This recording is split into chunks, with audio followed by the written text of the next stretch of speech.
How do you convince the world's greatest atheist that God exists? Take him to Jerusalem's holy fire, a flame that defies the very laws of physics Stephen Hawking spent his entire life defending.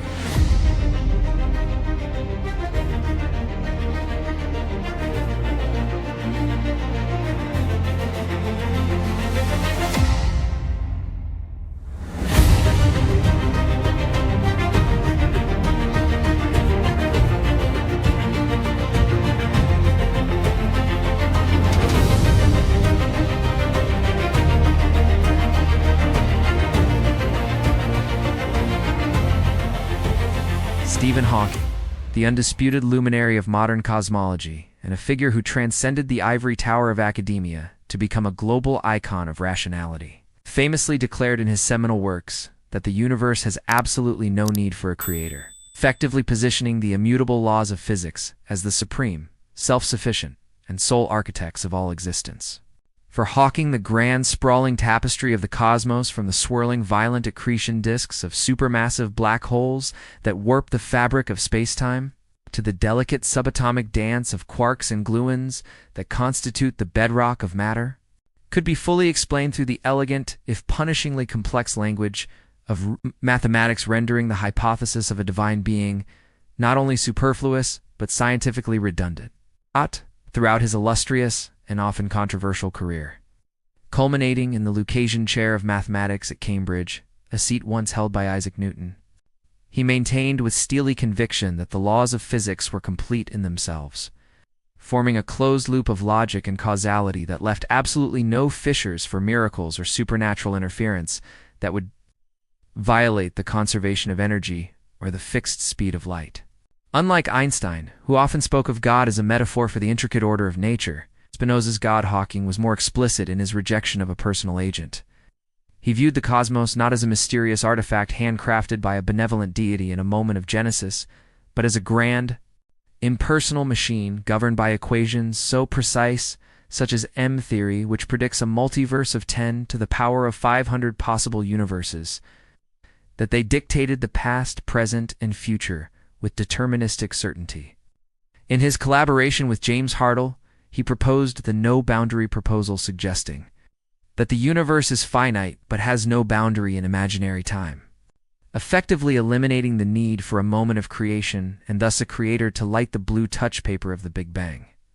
In his view, gravity and quantum mechanics were the true creator's forces that operated without will, consciousness, or mercy, yet possessed the infinite power to generate something from nothing.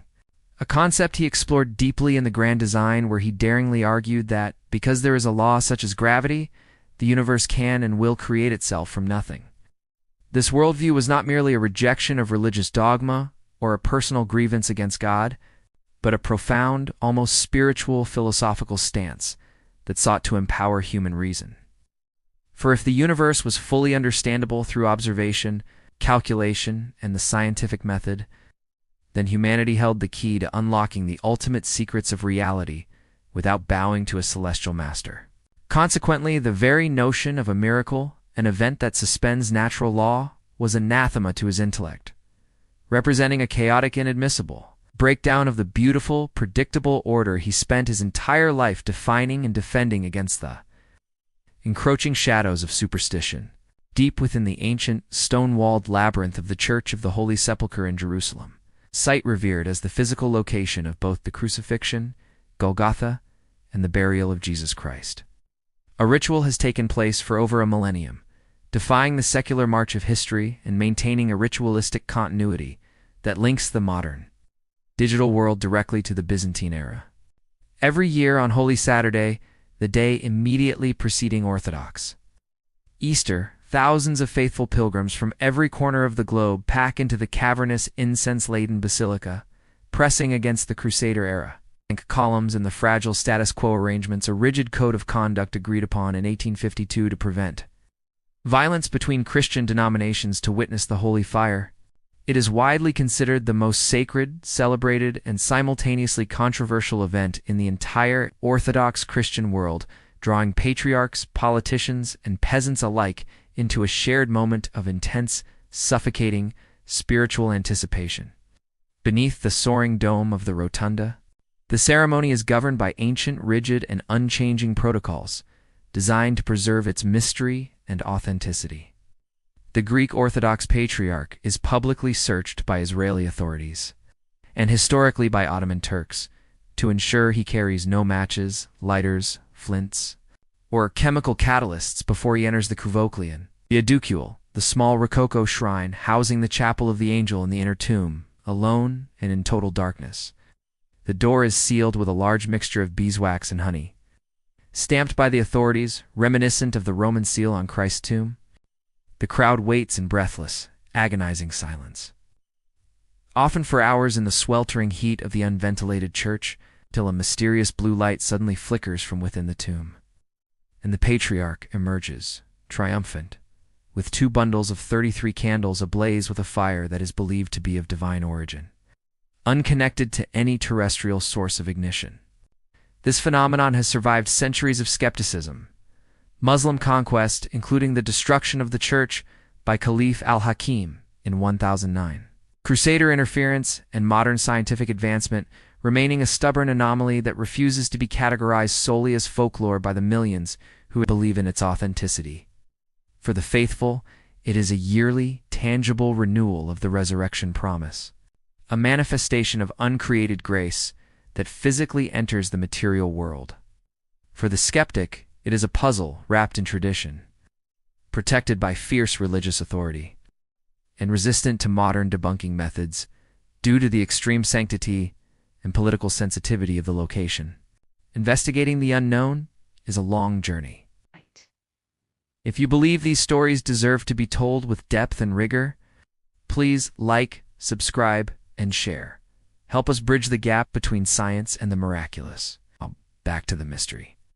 Persistent, albeit unverified rumors in the corridors of academia and theology suggest that a private, highly confidential invitation was once extended to a scientific mind of Stephen Hawking's caliber to observe the phenomenon up close, a proposition that sounds more like the plot of a speculative fiction novel than a historical footnote. The premise involves a dramatic clash of civilizations, the ultimate skeptic, a man whose mind roamed the event horizons of black holes and calculated the initial singularity of the Big Bang, brought face to face with the ultimate miracle, a breach of the laws of thermodynamics. In the holiest site of Christendom, this hypothetical chapter explores the theoretical meeting of science and faith, positing what might happen if the strict, unyielding empiricism of Cambridge theoretical physics collided with the mystical experientialism of Jerusalem's Old City.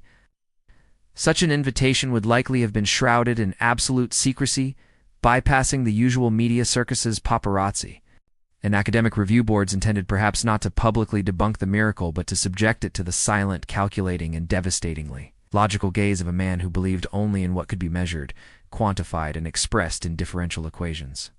One can imagine the cinematic tension of such an encounter. The frail wheelchair-bound physicist, his body twisted by owls, but his mind sharper than a laser, surrounded by the opulent gold-embroidered vestments of the Orthodox clergy and the heavy smell of beeswax and frankincense, his synthesized voice silent as his eyes scanned the gloom for a photon stream that shouldn't exist. It raises the profound question of whether the invitation was a challenge from the church to the scientific community. A bold come-and-see dare implies they have nothing to hide, or a genuine desperate attempt to bridge the widening chasm between the how of the universe physics and the why metaphysics, seeking validation from the high priest of science. To analyze such an event with the rigor it demands, a physicist of Hawking's stature would not rely on the emotional, tear-filled testimony of the crowd or the ancient poetic traditions of the clergy, but would instead insist on the deployment of precise, calibrated, and impartial instruments designed to strip away illusion and reveal the raw data of reality. Thermal cameras thermography would be the primary line of defense, set to detect the minutest fluctuations in infrared radiation within the edicule before the fire appears, creating a thermal map that could pinpoint the exact moment and location of ignition with millisecond precision, distinguishing between a gradual chemical heat-up characteristic of slow oxidation and an instantaneous quantum leap of energy. High-resolution spectrometers, specifically those capable of Fourier, transform infrared spectroscopy, FTIR would be absolutely necessary to analyze the light spectrum of the flame, determining its chemical composition and ionization levels to see if it matched the signature of burning beeswax. Wood, or perhaps a more exotic substance like white phosphorus strontium salts or ionized plasma. The goal would be to find a chemical trigger, a hidden heat signature, a spark of friction, or a delayed chemical reaction that could explain the sudden manifestation of energy in a closed, entropy-bound system. Furthermore, sensitive Geiger-Muller counters and electromagnetic field detectors would be employed to see if the fire was preceded by any surge in static electricity, ionizing radiation, or magnetic anomalies, which might suggest a natural, albeit rare, geophysical phenomenon like piezoelectricity from the underlying limestone rock during seismic stress, rather than a supernatural one. For a scientist, the absence of a visible cigarette lighter is not proof of a miracle, it is merely a variable that has been removed, forcing the investigation to look for subtler, invisible mechanisms of combustion that still abide by the laws of physics, even if they remain hidden to the naked, hopeful eye of the pilgrim. Believers claim the holy fire possesses unique supernatural physical properties that defy the standard model of combustion, specifically that it does not burn human skin, hair, or clothing for the first 33 minutes after its appearance. This specific anomaly challenges the standard definition of combustion and presents a verifiable, falsifiable claim that a physicist would be eager, even desperate, to test. If the flame is indeed cool to the touch while emitting light, it implies a fundamental alteration in the transfer of thermal energy, suggesting that the fire might not be a chemical oxidation reaction at all, but rather a form of low-temperature plasma or a photon emission phenomenon that mimics the appearance of fire without the corresponding exothermic output. A physicist would look for the presence of specific chemical compounds, such as volatile esters, or perhaps a layer of protective moisture on the skin.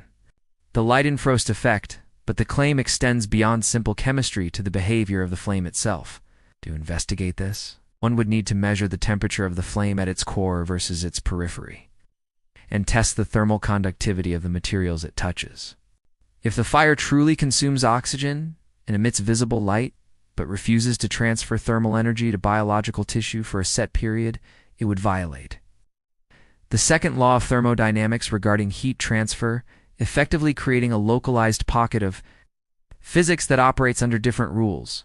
This holy fire would be akin to a cold fire, a concept that exists in laboratory conditions under extreme magnetic confinement, or specific chemical mixtures, but is scientifically unheard of in an open-air, uncontrolled environment, like a crowded church tomb, making it the holy grail of anomalies that would require a complete rewriting of textbooks. Any scientific data gathered from such an event remains purely hypothetical or strictly private, as there is no public record of a formal, independent scientific expedition being granted unrestricted access to the holy fire ceremony with full instrumentation.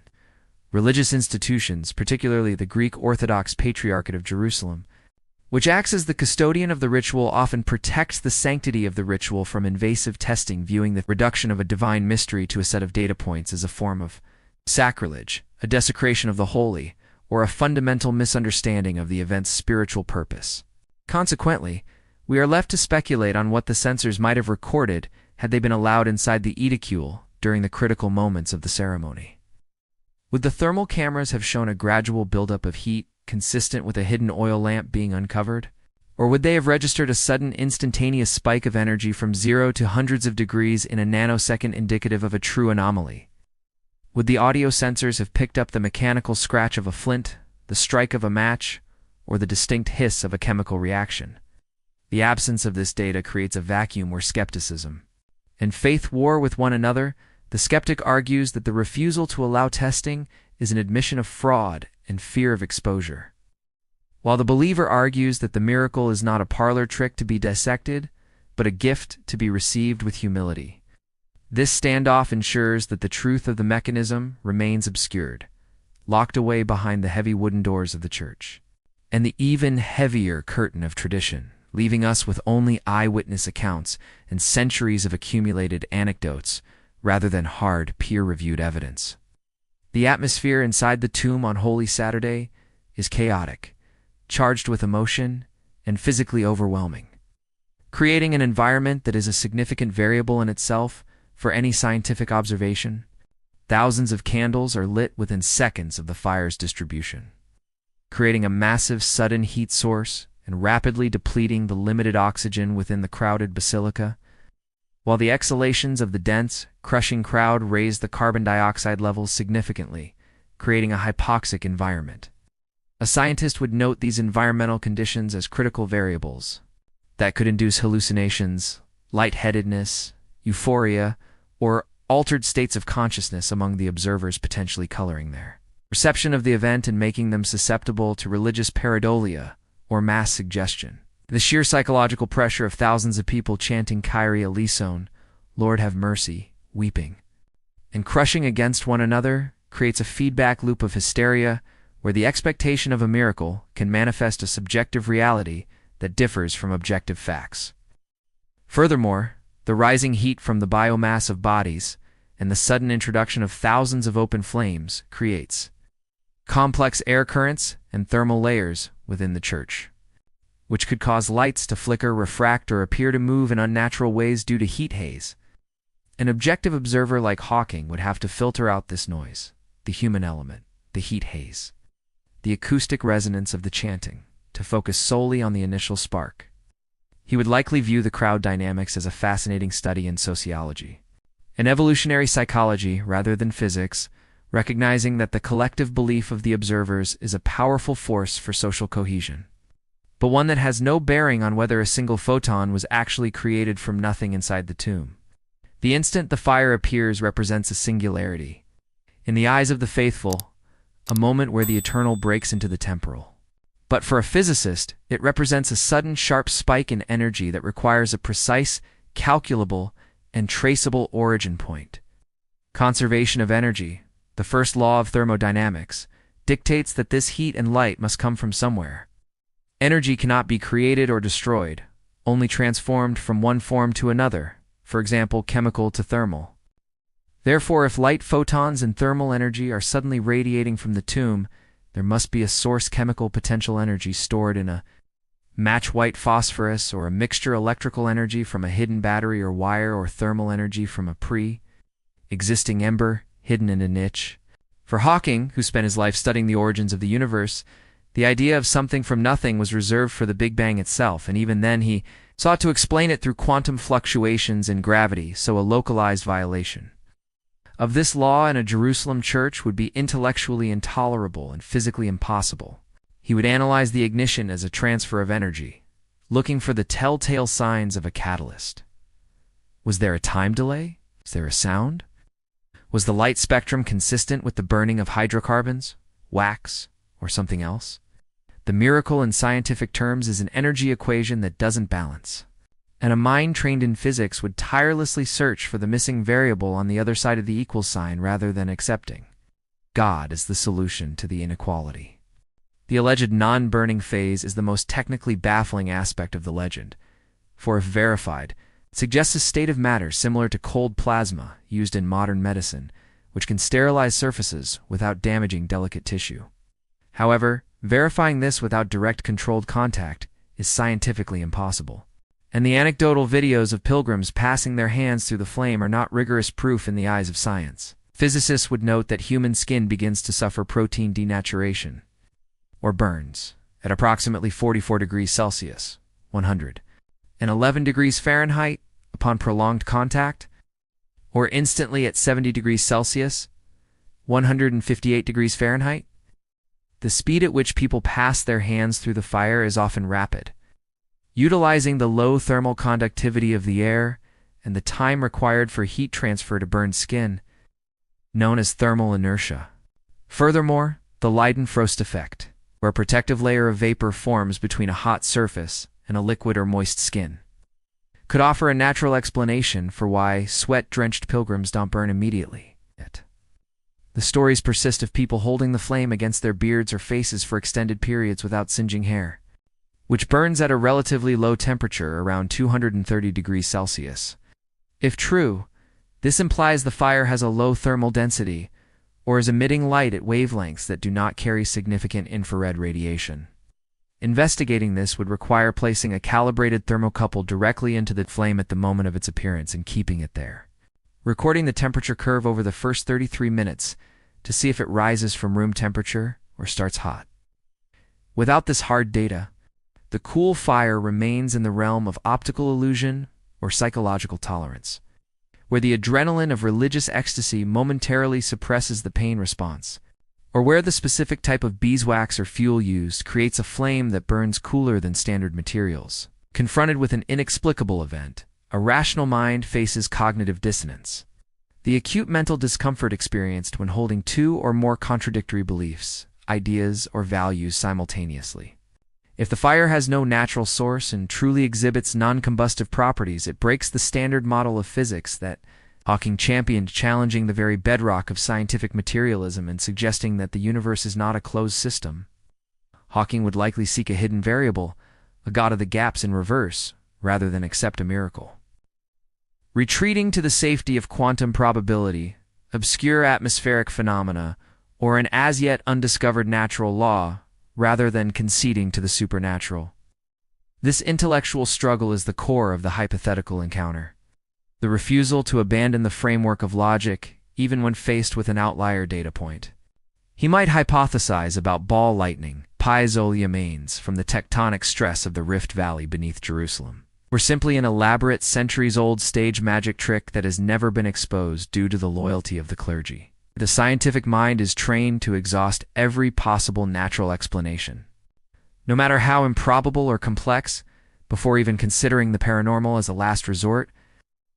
For Hawking to accept the holy fire as a divine act would be to admit that the grand design was flawed or incomplete, that there was a ghost in the machine who could rewrite the source code of reality at will.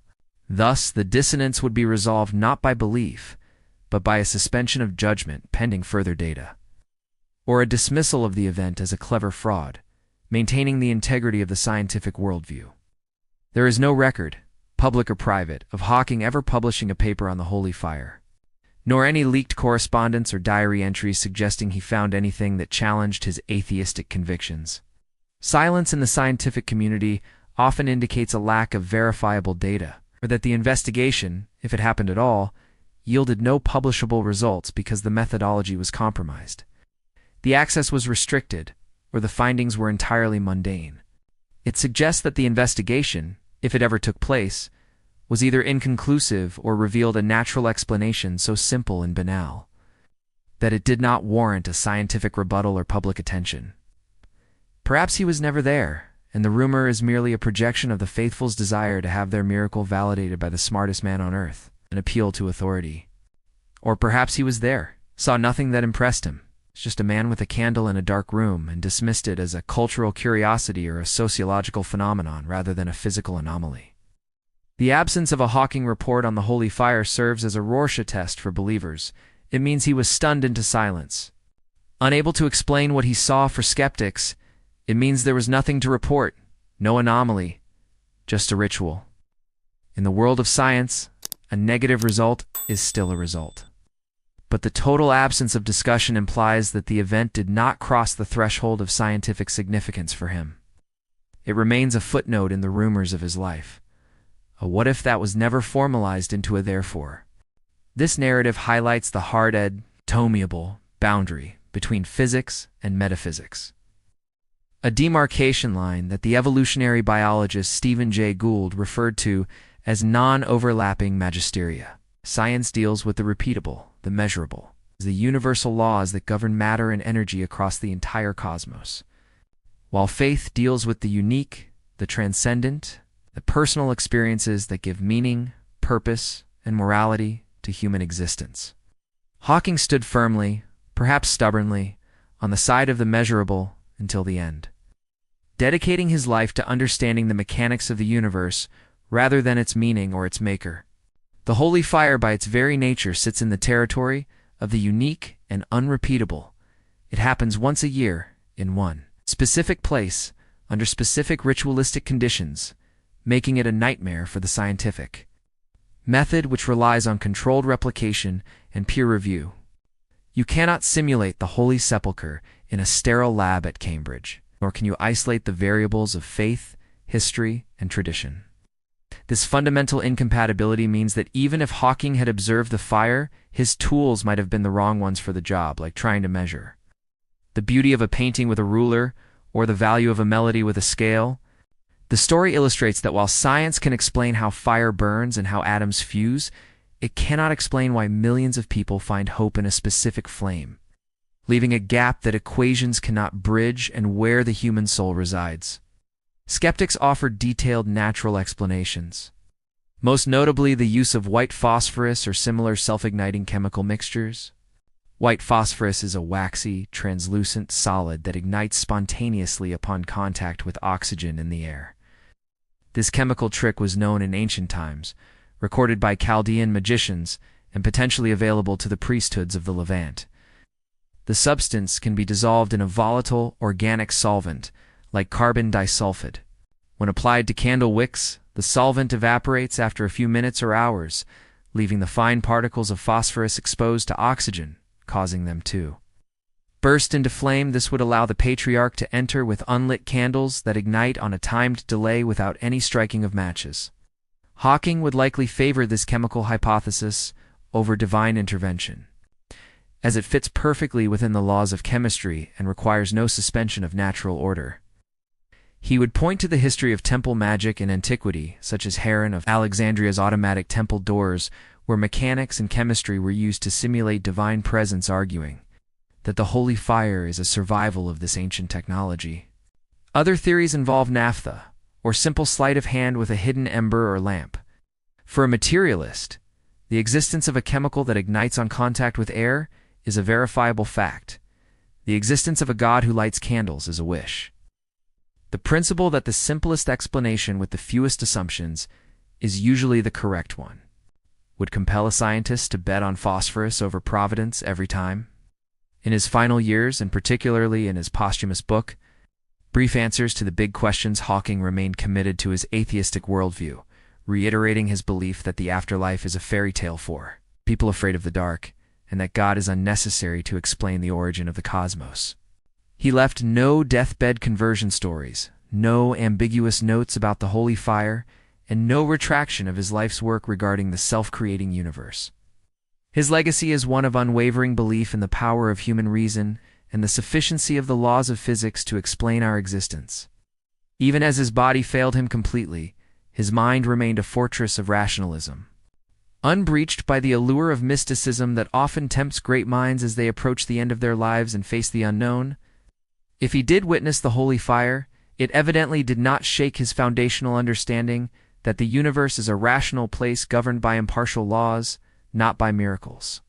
He died as he lived, a star child of the cosmos, finding awe in the equations of gravity, in the expansion of space rather than in the rituals of the church. His silence on the matter of the miracle is consistent with his vocal rejection of a personal God, for the greatest mystery was not how a candle was lit in Jerusalem, but how the universe itself was lit at the beginning of time, a question he believed science would one day answer fully. The holy fire continues to appear every year, regardless of scientific scrutiny, debunking attempts, or the passing of great skeptics like Hawking. The story of the atheist and the fire remains a powerful parable of our time, illustrating the perpetual standoff between two ways of knowing the world, one that demands proof and one that demands trust. Science seeks answers, driving back the shadows of ignorance with the light of knowledge. But some mysteries insist on remaining unsolved, residing in the twilight where data fades and experience begins. The fire burns and the equations hold. Both realities coexist in the human experience, even if they never truly touch or acknowledge one another. Whether the flame is a chemical reaction engineered by men or a divine spark sent by God, its power lies in its ability to gather millions in hope, a phenomenon that physics can observe, but perhaps never fully quantify or understand.